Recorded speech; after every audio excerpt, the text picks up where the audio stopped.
episode of the Goodrum Show with me, Chris Goodrum. Firstly, as per usual, a big thank you to everybody that watched last week's episode of the show, liked, commented. Yep, keep it up. Your interaction is very appreciated, as is your continued support for my humble channel.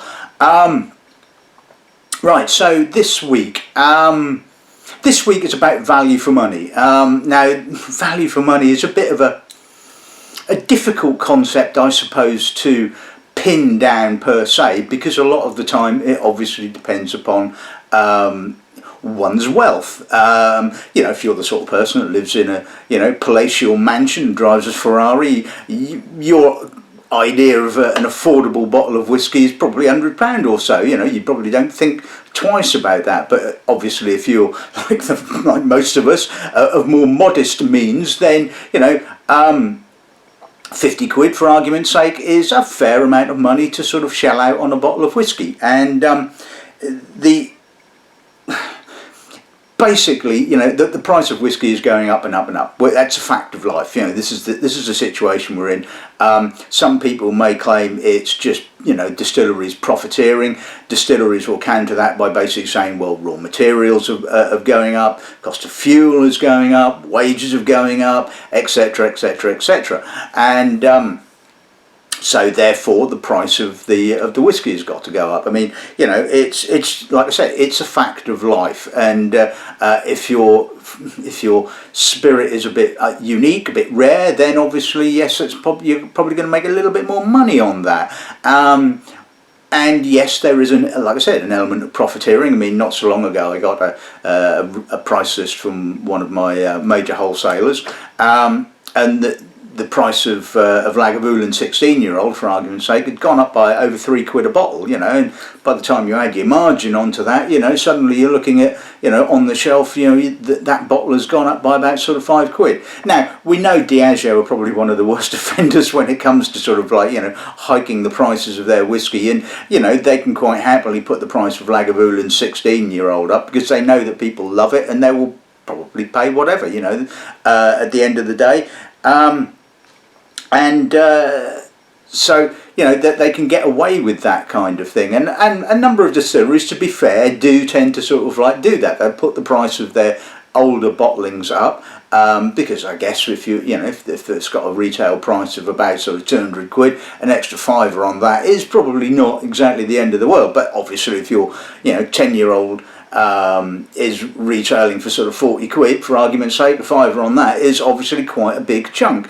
And that's the thing nowadays. Your average distillery bottle 10-year-old is sitting somewhere in and around the sort of the mid-40s. If you want an independent 10-year-old, you can add an extra tenner or so onto the cost of the bottle, and it is what it is at the end of the day. So you kind of, if you're the sort of person that has a sort of a budget, 50 quid for argument's sake, then, you're going to have to box a bit clever, look outside of the box, so to speak.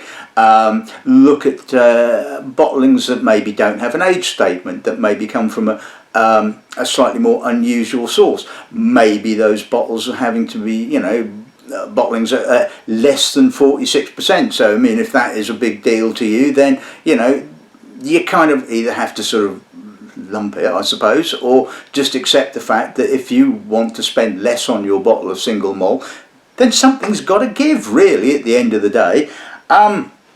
So with that idea in mind, I've selected 6 spirits, 5 single malt whiskies and 1 other spirit, which we'll obviously get onto in due course.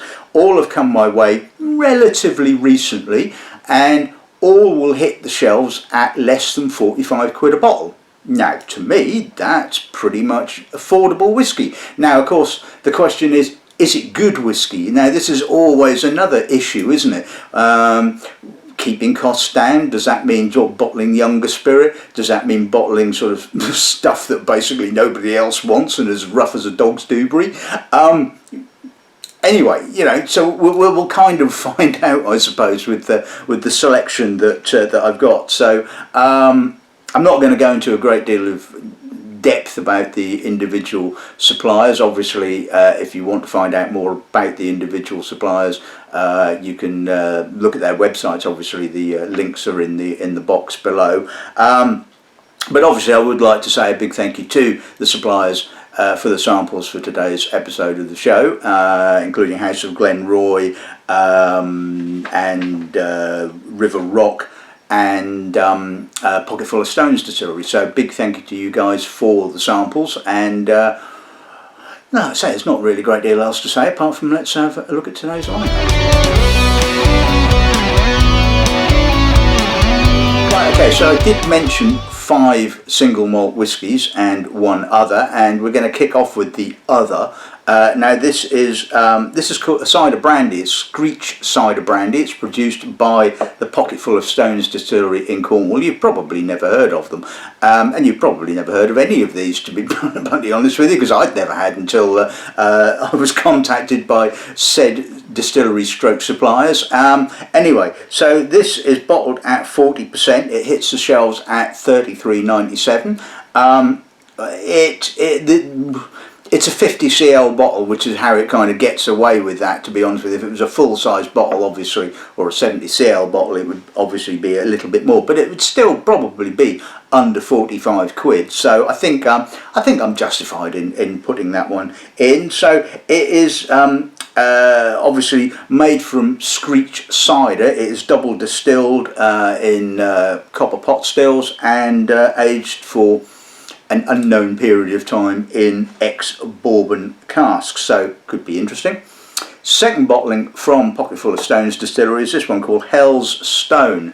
Now, I like the kind of concept. I mean, you know, the Hell's Stone. Basically, St Michael was kind of like, you know, chilling out in Cornwall one afternoon, probably had a few bevies of Skreach cider, you never know, and he spies a dragon approaching Cornwall, the devil in disguise, or in a guise of a dragon, holding a burning boulder, and he thought, hello, something not right here, and obviously went to go kick his butt.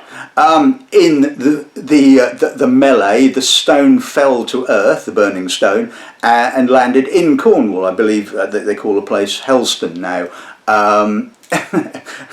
Whether you believe that or not, it's a cool tale. The labelling looks cool as well, and well, you hope that the contents are cool as well. Now, again, interesting here in that it is their own spirit, or part of their own spirit. It's their 3-year-old spirit, which they then ship off to Loch Lomond in Scotland, where that's blended with 8-year-old Loch Lomond and put together and one assumes either bottled or sort of tankered back down and bottled down in Cornwall.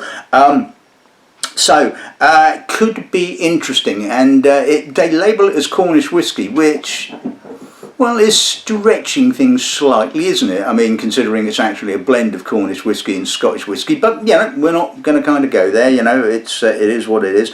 Anyway, it's bottled at 40%. Again, you know, like I said, this is one of the things you have to bear in mind when it's retailing for 35.55. Something has to give somewhere along the lines, and obviously the easiest way you can play around with the cost of your product is the duty element. So obviously bottled at 40%, so hopefully that will be interesting. Bottling number 3 we'll be looking at is the River Rock single malt whisky from an unknown Scottish distillery. Again, it's bottled at 40%, hits the shelves, well, it retails for $34.95, probably a little bit higher on the shelves, but still, again, well below the threshold that I've set of 45 quid. So, no age statement, unknown distillery, 40%. Ooh, it's got to be good, isn't it? Anyway, we shall find out. And the final 3 bottlings are from the House of Glenroy, and these are independently, all 3 independently bottled Linkwood. So we know the provenance, we know the distillery. The first bottling that has a recommended retail price of £38.90 is just called the Special Selection, so no age statement, bottled at 43%. Now here is another interesting, bear with me here, point about recommended retail prices. the clue is in the first word, recommended. Now, I saw a social media post from someone, I forget who it was, moaning about the fact that a certain whisky had a recommended retail price of X, and it was being retailed a lot higher. And they were basically saying, well, bloody shop is profiteering. And what they seemed to sort of forget about was that it is A, it's a recommended retail price. B, the producer sets the recommended retail price based on a set of parameters that A, the retailer is buying at the most advantageous price, which will generally mean either having to buy sort of several cases or you know, a set amount of money's worth. It's also saying, you know, basically saying that obviously if you fulfill those criteria, you don't pay a delivery charge and you buy it directly from the source as well. And then it's basically what the producer believes is a viable margin for a retailer to make. And I've seen recommended retail prices that would go above what I would retail them for and below, you know. So it's really, it's a guide. It's not a set in stone, it is a guide. And like I said, so this is has a guide price of £38.90. Now, you would have thought that, like I said, to keep the costs down, you won't get an age statement. Well, here we have the House of Glenroy 10-year-old, aged in liquid aged in American oak, bottled at 43%, with a recommended retail price of £42.30. Yes, we're edging up here, but still, a 10-year-old whisky for that, it's reasonably good value. I mean, it's just probably slightly below what you would expect from, say, a distillery. You know, you probably think most 10-year-olds tend to come in at around about sort of the £45 mark. So still, on paper, looks good value. And the 12-year-old, again, Linkwood. I believe this is sherry matured Linkwood. Again, bottled at 43%. And this has a recommended retail price of £44.60. So, yeah, a 12-year-old for that. I mean, you know, a lot of 12-year-olds now, you're looking at, what, 50 plus comfortably. So, on paper, again, looks like it should be really good value for money. But, of course, obviously, we've not tasted them yet. So, let's make a start.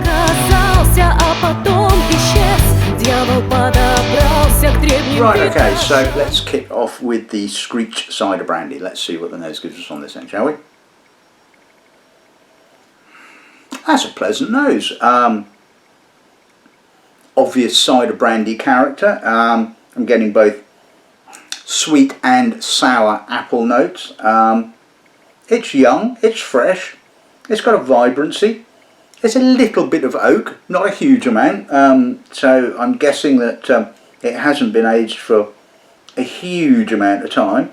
Now, I must admit, my knowledge of cider brandies is not very, I wouldn't say good, but I just haven't come across them that often, to be fair. And although it's pretty straightforward, it kind of does what it says on the tin. There's no off notes, there's no sort of unpleasant notes, it's just really quite pleasant. Let's see what the palate's like.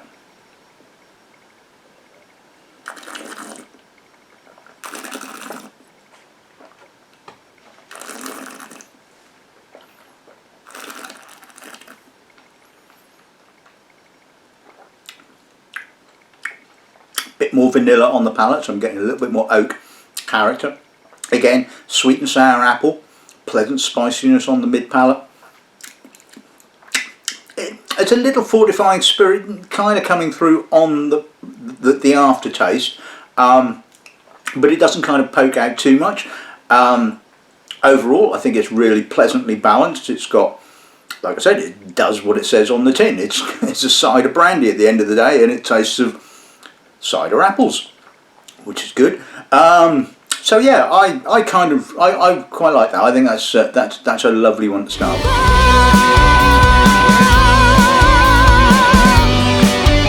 Right, okay, so let's move on to the Hellstone. Let's see what the nose gives us on this end, shall we? Now, when I found out this was actually blended with Loch Lomond, I was thinking, oh hello, a bit of funkiness is coming my way, but in actual fact, there isn't any. It is absolutely gorgeous. It is lovely. It's estery, it's juicy, it's fruity, apricot, banana, melon. This is all the sort of, you know, aromas that really that I love. You know, as you well know, the estery style is much more my favourite because it's just gorgeous. It's just so lovely and aromatic. There's a little bit of oak. There is a little edginess there, and it does kind of remind me a little bit of column still dried fruit. Again, maybe that is the Loch Lomond coming through in the blend. But overall, I think that's really well balanced. And just, yeah, just a lovely whiskey. See what the palate's like.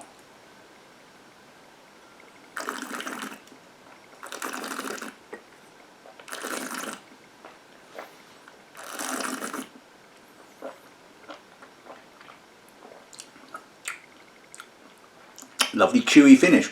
Opens up with a little bit more oak, a little bit more vanilla, touch of white chocolate.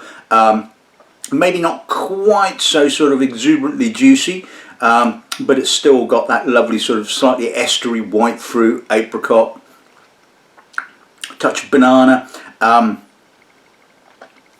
little bit more maltiness in actual fact, and certainly that maltiness kind of lingers and comes through sort of really pleasantly on the finish. It's got a little bit of spice, reasonably good length, a good intensity. Certainly bottling it at 40% doesn't seem to have done it any harm, shall we say. Maybe, yes, 43% might have just, you know, just edged up the intensity a little bit, probably emphasised a bit more of the spices, but as you know, had 3% alcohol, you're adding a load more money onto the cost of the whiskey. So like I said, something has got to give somewhere along the lines, but I don't think in this case the flavour is, you know, or the quality of the spirit has been sacrificed. I think it's just really good.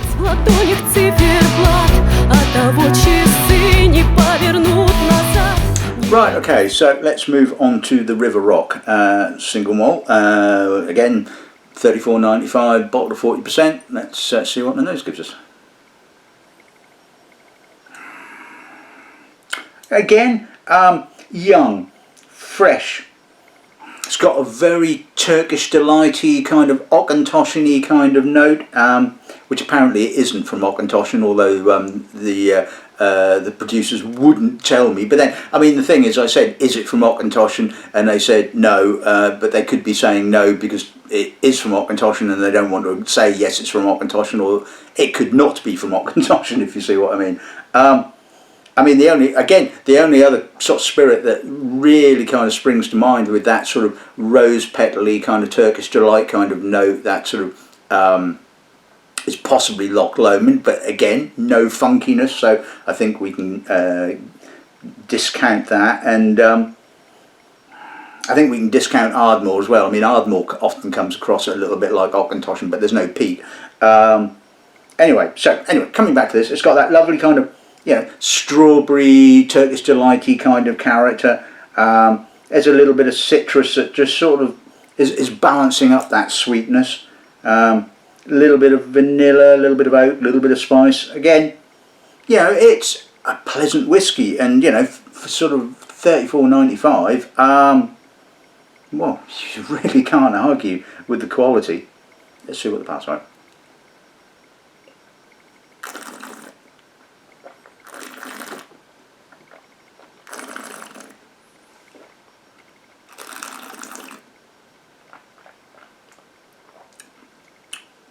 Soft, a little bit of spice on the mid palate.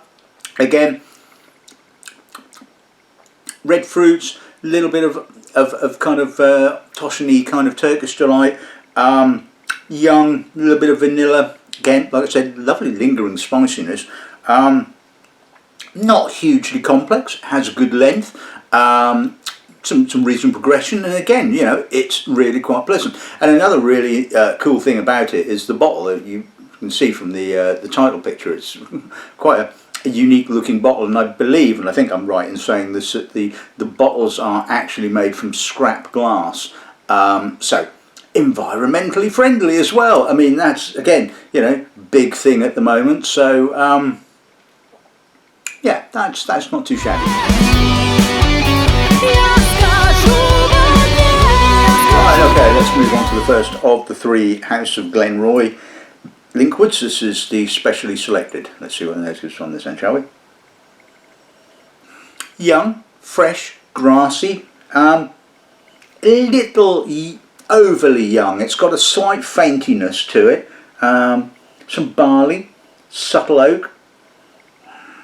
There's a little bit of weighty honeyed notes. It's kind of,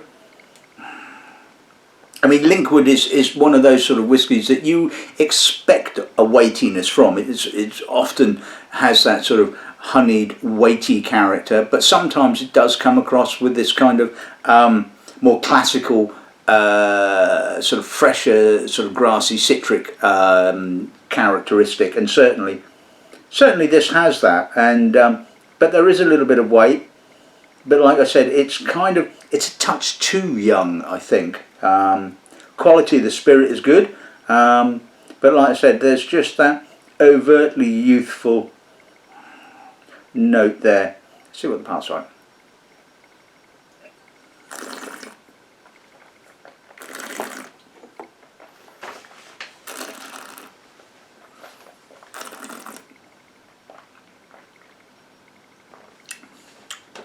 Touch fuller, more oak input on the palate, which is emphasising that fuller feel. It's a little short, again slightly fainty, very young. Yeah, there's a little hotness really on the finish, and like I said, it is a bit short, but overall I don't think you could sort of, like, you know, complain too much about that. I think it's still, the quality is still pretty good. I just think that there's one or two failings there for me personally, and this is a personal opinion, and as you well know, any comments and that I do make are wholly my own and have no bearing on the company I work for. And yeah, it's okay, but it's just a touch too young, I think.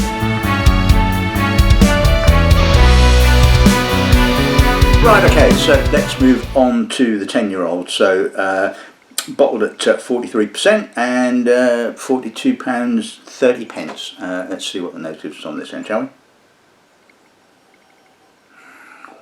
Now that is a lovely nose. That is so much more mature than 10 years old. I mean, it's got that lovely sawdusty American oak character that you often come across in a lot more older whiskies than this.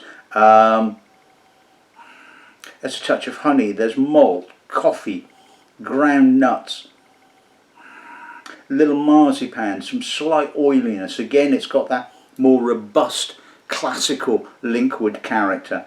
A little bit of baked fruit. There's a touch of grass as well. I mean, this has got some lovely complexity to it, and like I said, maturity beyond its years. And when I contacted the supplier, I basically said, the problem I have is you've sent me a miniature bottling, and often miniature bottlings can have a tendency to hang around a lot longer than the full size ones, and so then can come from an earlier batch or a different batch. But I was, you know, assured that the 70cl bottles are from the same batch. So yeah, if so, that's gorgeous. It really is. And you know, a bargain, an absolute bargain. I mean, you are getting so much more for your money with this particular bottling, I think. Mainly because it just has an aroma and a character that, to me, indicates a lot more age than that is in actuality. Let's see what the parts are.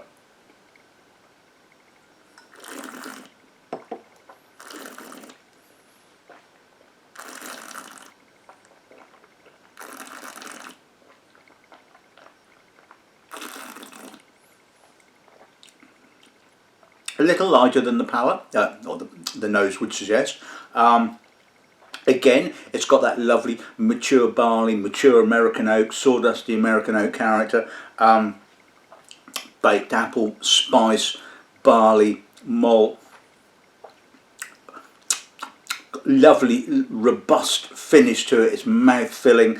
I don't have an issue with it being bottled at 43%. I think it's got a lovely intensity. Oak is kind of coming back on the aftertaste with that sort of slight note of marzipan and honey. I mean, that is sensational. That really is. I mean, like I said, the term value for money is well, I think probably well overused, shall we say? But I think that is just stonkingly good value for money.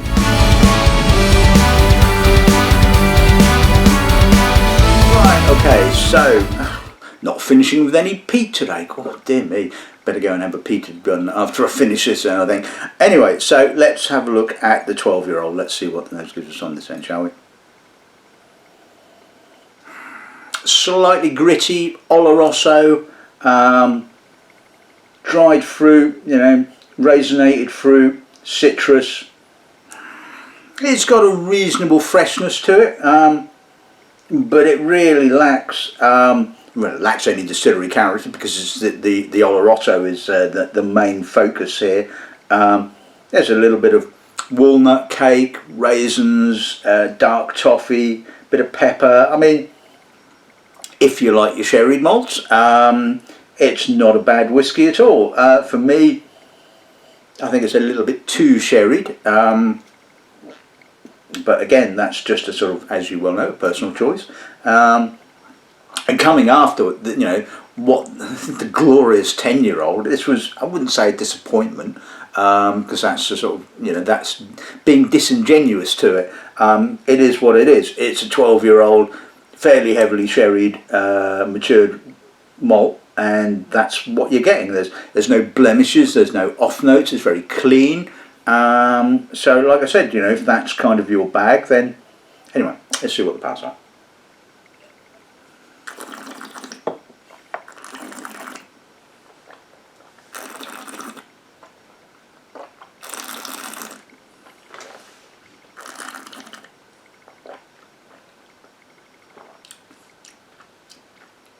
Again, gritty, little rough maybe, but there's some soft, juicy, dried fruits that does kind of like sort of slightly offset that. Sultana, it's more in the lighter dried citrus sultana end of the spectrum as to sort of like the darker, plummier, raisinated sort of dried fruits. It's a bit alcoholic on the finish, a bit hot. Although it's got some lovely spicy notes. Yeah, a little bit of cardamom, cinnamon possibly. Yeah, I mean, it is what it is at the end of the day. There's no distillery character. It's predominantly, like I said, the characteristic is all sherry. But it's blemish free, and you know, you can't ask for more than that, I guess.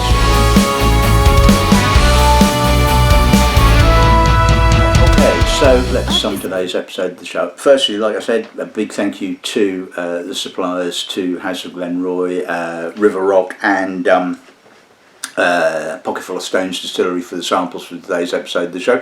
Hopefully no one's going to be too upset with my comments. And like I said, it goes to show that there is value for money at under 45 quid. You just have to kind of like I said, you have to look outside of the sort of the usual places, and again, like I said, I think something along the lines kind of has to give, whether it's an age statement, whether it's the ABV, that kind of thing.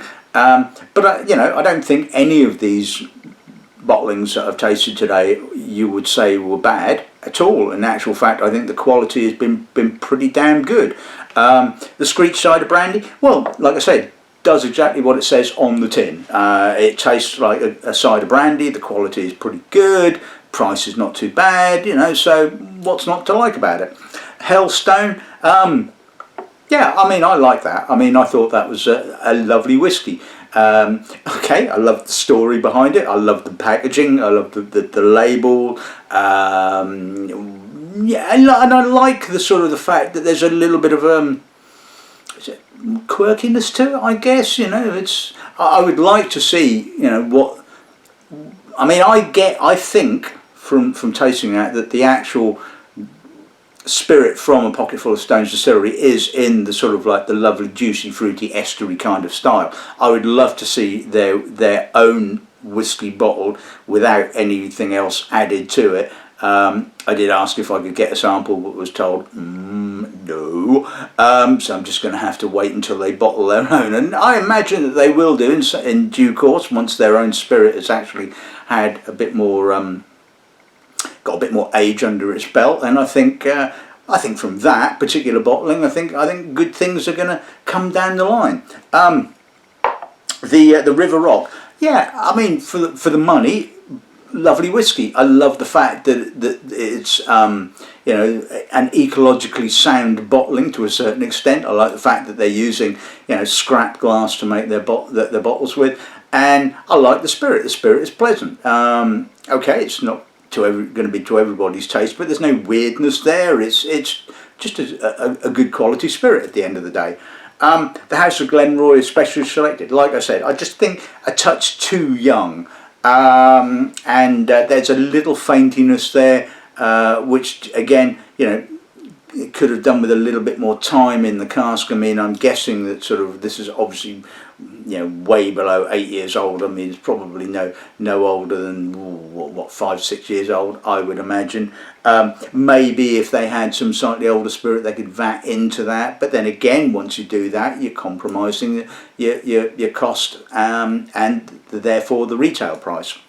The 10-year-old, which is I think the absolute star of the show and an outright bargain. And if you love Linkwood, if you love sort of like whiskies that have that sort of lovely maturity, but without having to fork out £100 or so for that mature character, then get a bottle of that. And the 12-year-old, again, can't argue with the quality of it. Not to my sort of total personal taste, but I think the quality of it, like I said, was pretty good. And like I said, if that's your kind of cup of tea or your kind of whiskey, then fine. It's good value for money. So yeah, there you have it. That's this week's episode of the show in the bag. I hope you've enjoyed it. I thought it was quite an entertaining episode, and no idea what I'm going to be doing next week. I'll probably figure that out sometime during the week, but hopefully it will be interesting. So until then, good dramming and good afternoon. До стальных печей, от дискретных функций до шальных речей. Порождать манкуртов — это ваш совет. Я скажу одно: